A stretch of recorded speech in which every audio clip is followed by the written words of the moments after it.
Hello and welcome to another video. When I made the last video, I thought that was the end of me answering the kind of questions that I have been answering recently. Questions that I said diversity visa applicants are in the habit of asking. And the reason why I thought that way was because the answers that I have been providing all go in the same direction. And so I thought everyone would have understood the point that I have been making. But it seems that some people have either not been following or did not watch the videos.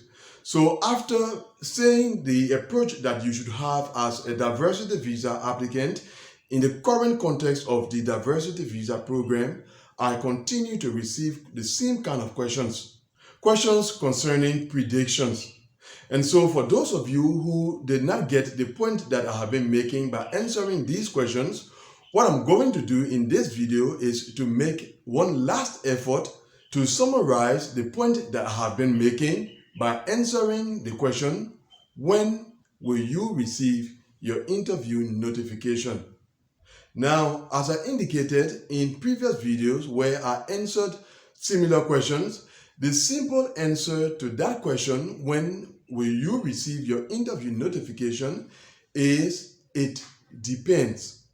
In a moment, we will see what it depends on, but before we go into that, as I usually do, let me provide you with relevant explanation concerning the question. Let's begin by seeing when you are supposed to receive your interview notification. And there are two conditions.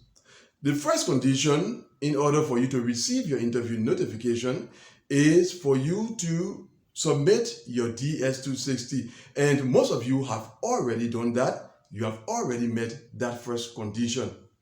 And then the second condition is that your case number must become current. So once your case meets those two conditions, you are supposed to receive your interview notification. But does everyone whose case meets those two conditions receive their interview notification? The answer is no. And that is why I said it depends. In past videos, I mentioned that there are two events that took place in the past couple of years that affected the running of the diversity visa program. Those two events did not only occur, but they had effects that still live on as we speak today.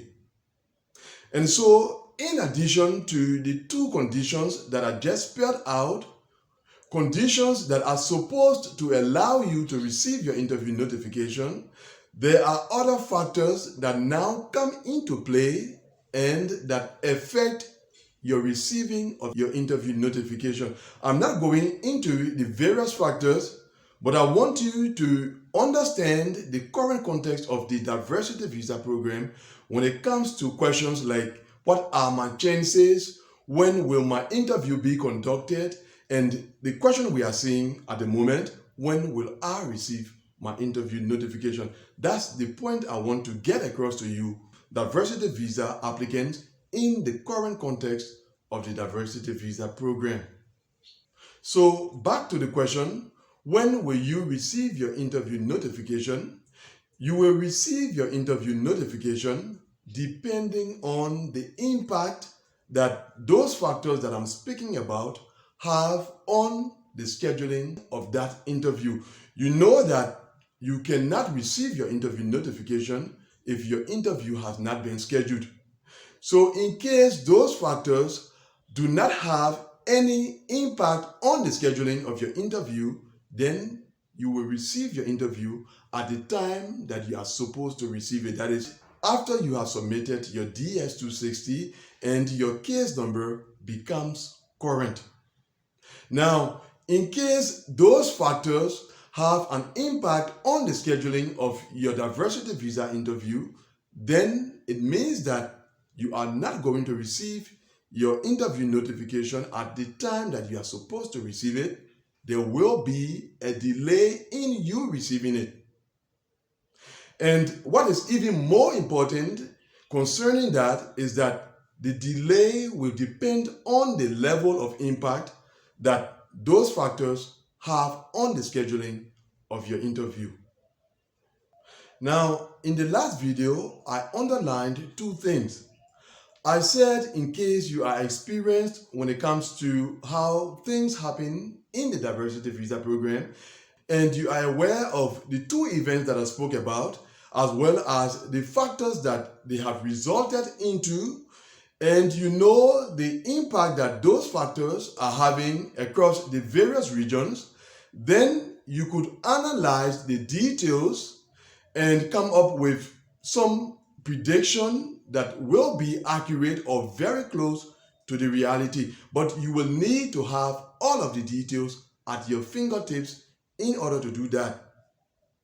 And then the second point I made was, in case you are not in the position to do that, and most applicants are not in the position to do that, and it has to do with the long term and not the short term, the approach in such a situation will be to wait and see what happens.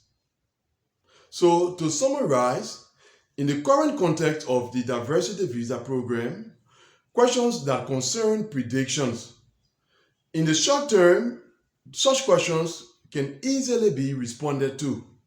But when it comes to the long term, then the answers to such questions will depend on the impact or the level of impact that the factors that I've been speaking about have on the case in question. And in case you are not in the position to carry out in-depth analysis concerning that issue, the approach will be wait and see what happens. So that is how you should take the questions concerning predictions in the current context of the diversity visa program. So that is it. Now, I must mention that the Black Friday offer on the membership of the diversity visa guidance program is about to expire. Within the next 24 hours, we will be returning to normal price. So in case you have so far not taken advantage of the offer, you have less than 24 hours to do so. The link to the Black Friday offer, half price for 2 months, is just below the video. Click on that link and join my diversity visa guidance program at half price before the offer expires anytime within the next 24 hours. And that brings us to the end of this video. Thanks for watching it. See you very soon, God willing, in the next one. Goodbye.